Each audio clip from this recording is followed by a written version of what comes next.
Lights up, we're watching you. Okay, here we go. All right. So the story that I'm sharing tonight is about my wife, her cousin, decided that it was time for us to meet her new boyfriend. Her new boyfriend was the greatest thing ever. He was a kind guy, he was a nice guy, he was super cool about all the things, like he was perfect. Everything about him was just perfect. And just because he just got out of prison doesn't mean he was a bad guy. He has some anger issues, and those anger issues weren't huge, they just were little, and while he was in prison, he learned how to handle them. So we should be like forgiving of anything that he says or does.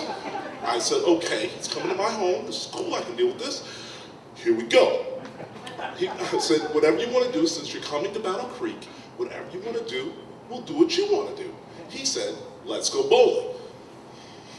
If you know me, bowling might make me sweat, and I don't like to sweat. And so bowling was the worst option that he could have picked. If he could have picked anything else but bowling, and to be God's honest, I kind of think bowling is a little racist. Think about it, you'll agree with me.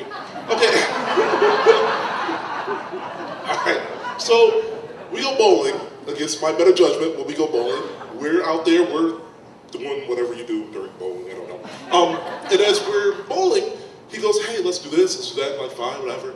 And then afterwards, he goes, hey, let's go do some shots. Now, I'm not a big drinker, but I am a big down free. And so as I go over and we sit down and we're talking, and his girlfriend comes over and says, hey, you know what, we have a long drive, maybe we should, leave. Instead of you guys drinking more, maybe we should just, get on the road, because we have to drive all the way back to Jackson, where we're from. And he turned to her and said, you see two men are talking right now. Get your butt over there and sit down, and let us finish our conversation.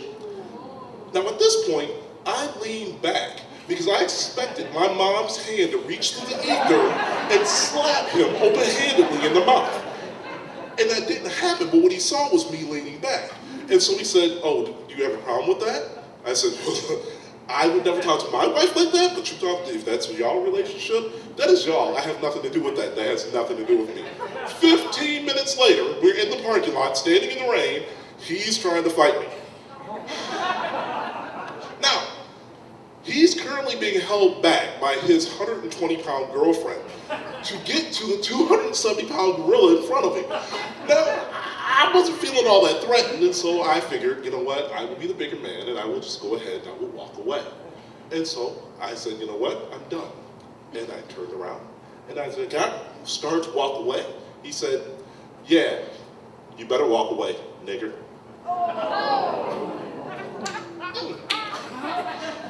At that moment, I stopped, and I started thinking, there were so many other words he could have said that would have actually hurt me. That word, I know my experience is different from everyone in here, but that word doesn't hurt me like that.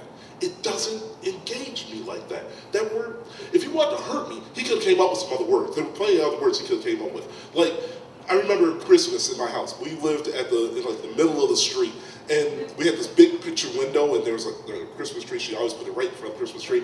And every Christmas, I would ask for soft stuff. No kid in their right mind asks for a new belt for Christmas. That is the last thing we want. We want no new belts.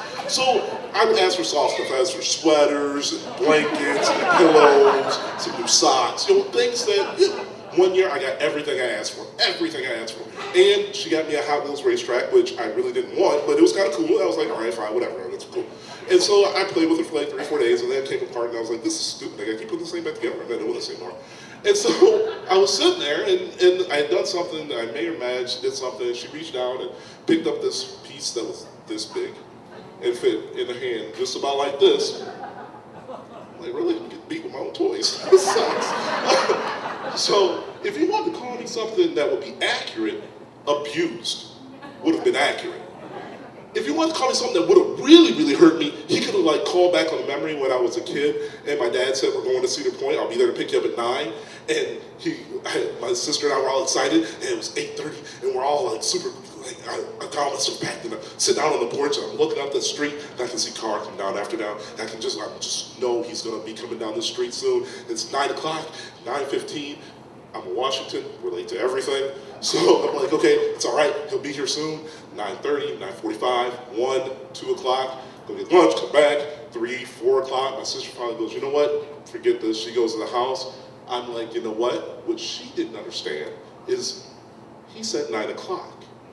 He meant 9 p.m. obviously, because that makes sense. Because then we would drive all night, and we would get there during the morning, and then we would like have this big. Then we could like be first in the lines and everything. I knew it. So 8 o'clock, 9 o'clock comes, and I'm sure he's coming. And then my mom came outside and put her hand on my shoulder and said, "Hey, he's not coming." I said, "No, Mom, you don't understand. He told me he would never lie to me again, and obviously there's no way that he would tell this lie again, because it killed me the last time, and I told him I'll never believe him again, but of course, there's no way he would lie to me. I know he's not lying to me. There's no way he's letting me down again. I know it. He's got to be on the way. There's something must have happened. There's no way this happened this way again." If he wanted to call me a name that would have hurt, he could have called me neglected. That would have cut. But he picked one that didn't mean anything to me. And so I turned around and I was about to educate him on this whole experience.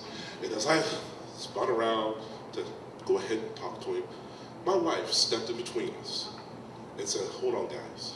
And at that point, he reached out and put his hand on her shoulder and pushed her aside. Now, the woman that he touched was the woman that, see, when we first met, we had apartheid holidays. I don't know if you guys know about that. That separate but equal. They would have Christmas on Christmas Day, and then they would invite me to Christmas the day after Christmas, and everyone would get back together except for the people that didn't like me because they didn't look like me. And that was every year for about 4 or 5 years until finally my wife said, "You know what? Separate is not equal. And if you can't accept all of us, you get none of us."